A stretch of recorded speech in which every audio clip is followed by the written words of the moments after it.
What makes a musician spend hours every day practicing? What makes a coder stay up to the crack of dawn working on the same problem? What makes a climber keep reaching for the same hold over and over again until their fingers bleed? Psychologists have a word for it, but commonly it's known as the zone. Chasing the state of feeling in the zone is what so many games strive for. But why does Cairn do it so well? Well, I think I have an answer. It's 3 things: immersion, consequences, and a reward. I look studious. Look at this studious ass food. In the 1970s, a psychologist named, him, started asking people a simple question. When do you feel your best? Not happiest, not most relaxed, just your best. The answer was almost always the same. They were completely and utterly absorbed into something that was perfectly difficult. He called it flow, a state where skill and challenge meet perfectly in the middle, where you're stretched but not quite broken, where the outside world just stops existing. Most of us know it as the zone, but a lot of kids my age call it flow state. Cash skeleton, AIOPM, Fortnite balls. I'm gay, I like boys. But what actually creates it? Well, this guy found that there's 3 things that show up every time. The first is a clear goal. In climbing, that's never a question.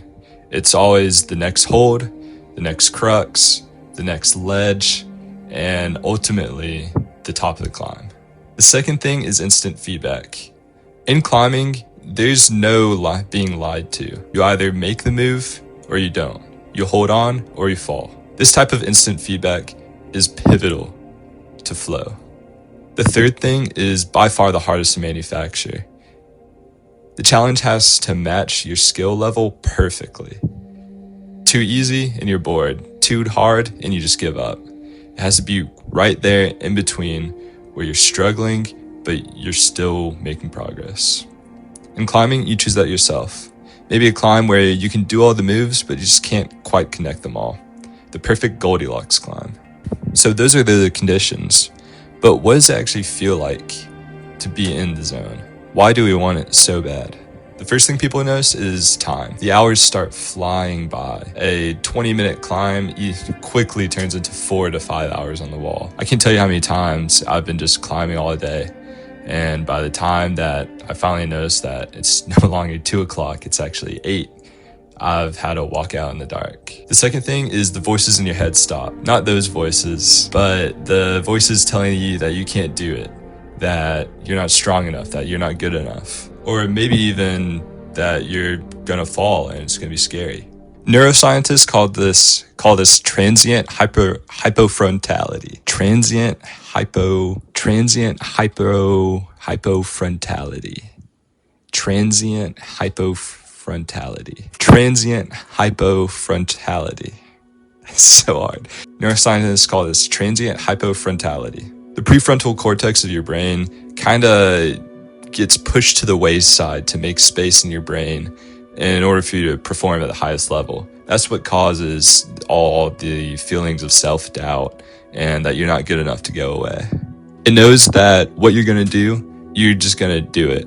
And so it just powers everything else down besides helping you do what you're doing in that moment. Because of this is where you perform your absolute best. People's best work is always produced once they hit their flow state. And the strange thing is that's exactly when you perform your best. Not when you start thinking a little bit or start thinking the right thoughts, rather when you stop thinking at all and you're just fully dedicated to what you're doing. And in that moment, you don't feel happy, you don't feel relaxed, you don't feel anxiety, you don't feel fear. All you feel is just alive. You feel present in the actions and the moment that you are in that moment. And this feeling is exactly what climbers chase. I've always described that doing a hard climb feels like you're hitting a deadlift PR and playing an incredibly difficult song all at the same time. So what better way, at least for me, to study flow in a video game than a video game about climbing? Another settlement has sent word that they need our help. I'll mark it on your map. Go find out what they need. Think back to what I said that being in the zone feels like. Time disappearing, voice in your head going away, just being fully present in that moment. Well, it's kind of hard to be present in that moment If you're being pinged with, there's another settlement that needs your help, or yellow paint all over the wall telling you exactly where to go, or just all these different distractions.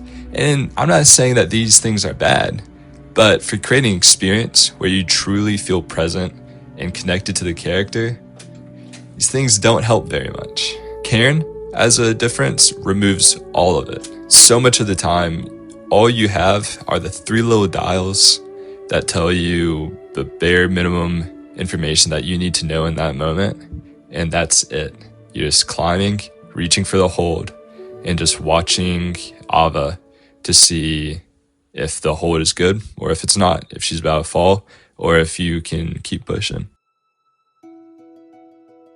Your goal in Cairn is always clear. You're just going up. No yellow paint, no waypoints, no compass, just go up. Consequences are what keep you sharp. If Mario didn't have enemies in it, you could just walk through the entire thing. No matter what video game there is, there always has to be consequences. Consequences is what keep you sharp. Remove them, and the zone goes away. There's nothing to lose, so your brain just can't fully commit. It doesn't make sense for it to. Cairn understands this. Every move that you make on the mountain carries weight. The rope system does provide you protection, but only gives you a limited number of pitons, or as Ava says, pittance, which creates the interesting choice of whether you need to place them here or if you need to save it for if it gets harder, higher up. This provides consequences to your brain, and a lot of times you have to get into the no-fall state that a lot of climbers talk about. But what Cairn does really well is it changes the consequences as you climb. Sometimes you'll encounter harder rock where you can't place protection even if you wanted to. Or in ice climbing, sometimes if you place some protection, then you'll break it and you'll lose it permanently. Once it introduces this, all your moves becomes way more committing, and every climb that you choose, you can either choose to do a harder climb around the higher rock and keep your protection, or you can do the easier ice climbing or harder rock and climb up and risk it. The escalating consequences help your brain stay in that flow state because it's not in the same amount of danger.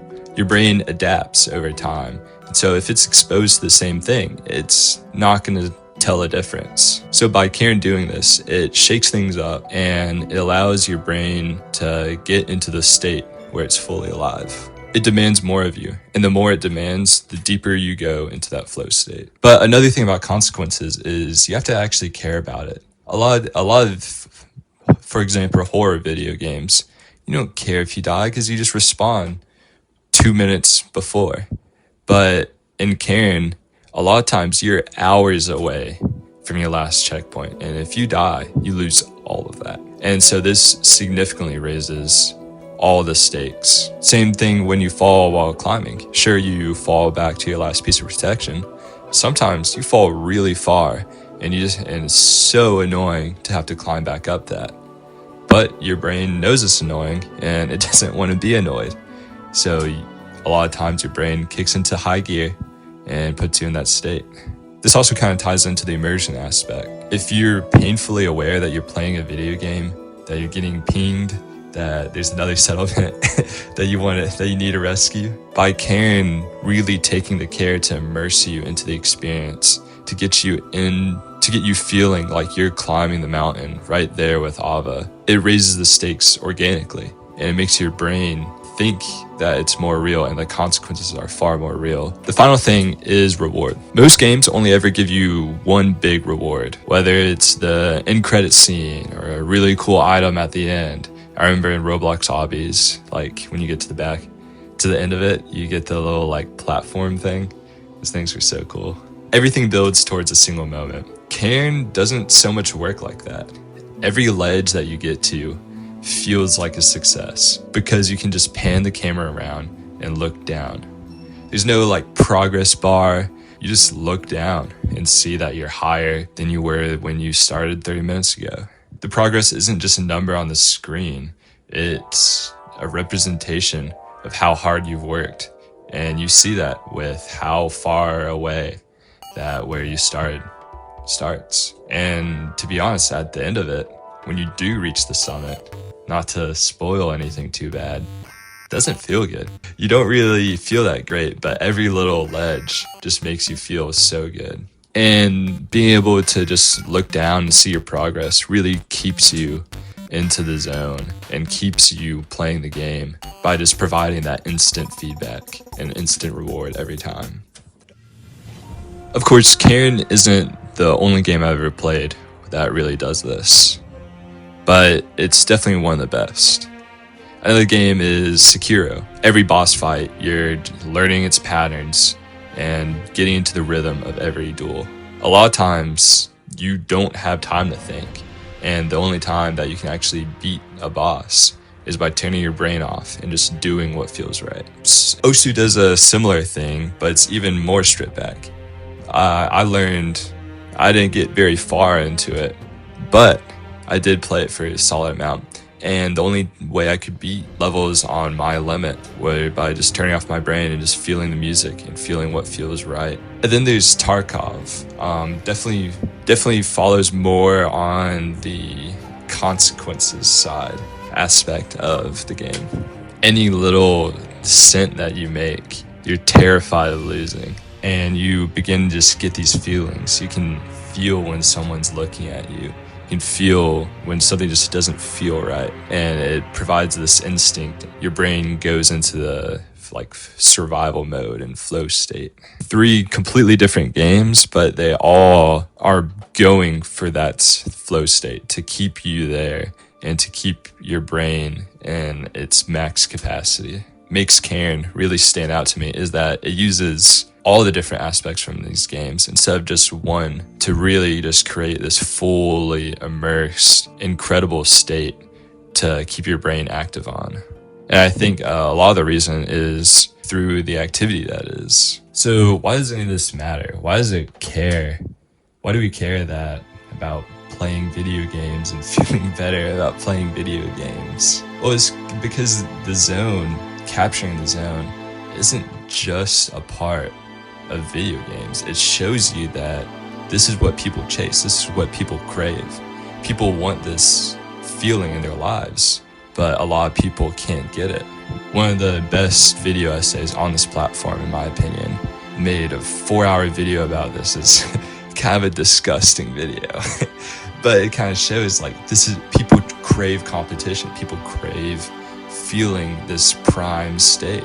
And think about all the people who have accomplished such great things because of this state. Adam Andra is sending I think 515A? Maybe higher than that. It might even be 517 now. I don't know. Incredible climbers accomplishing incredible feats. Musicians who play for hours and hours and hours a day just become a little bit better to refine their craft a little bit more. A painter who just sits there grinding away on the canvas to create better and better art. A lot of them don't get any credit for doing it. They don't get a financial reward. They do it because they love it. They do it because they feel alive in doing that. And so I challenge you who's watching this to find your thing. Find where you feel alive.